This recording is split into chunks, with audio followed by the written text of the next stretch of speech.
Joining us now, counselor to President Trump, Kellyanne Conway.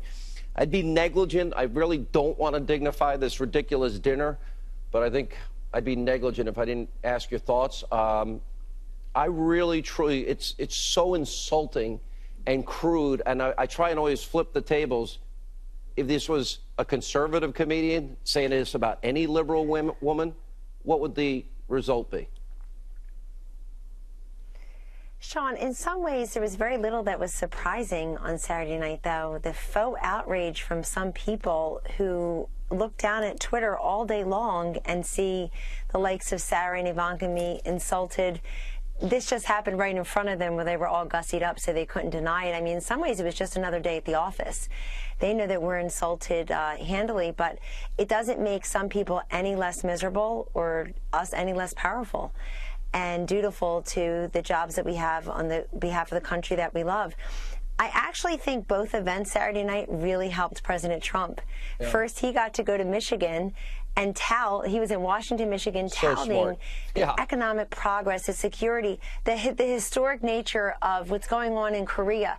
And then the event here in Washington helped him as well because it fed right into all of the cynicism, the skepticism that a lot of Americans have about the mainstream media writ large. They have a 14% approval rating. Let me say something. Yeah. I spent tonight trying to find out how much Michelle Wolf was paid, and nobody will give me a straight answer.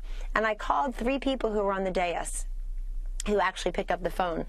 And no one will give me an answer. 2 said they had no idea. There aren't any kinds of meetings like that, no expenditures. I'd like to know about anchors and reporters' financial holdings, too, considering everyone cares about mine. Well, hold on. The reason I say this is we're told this is a scholarship dinner.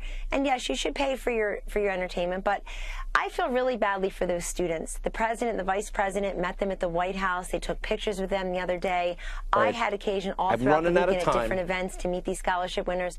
I feel sorry for them, because they were almost an afterthought that night. And I don't want anybody to say this was about them. This is about the First Amendment. When the president of the White House Correspondents Association stood up and said, an attack on one journalist is an attack on all journalists.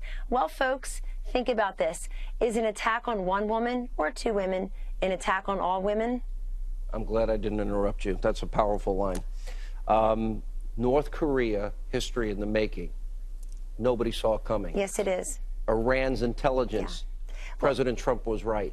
The unprecedented alliance, Israel, United States, the Saudis, Jordanians, Egyptians, the Emirates.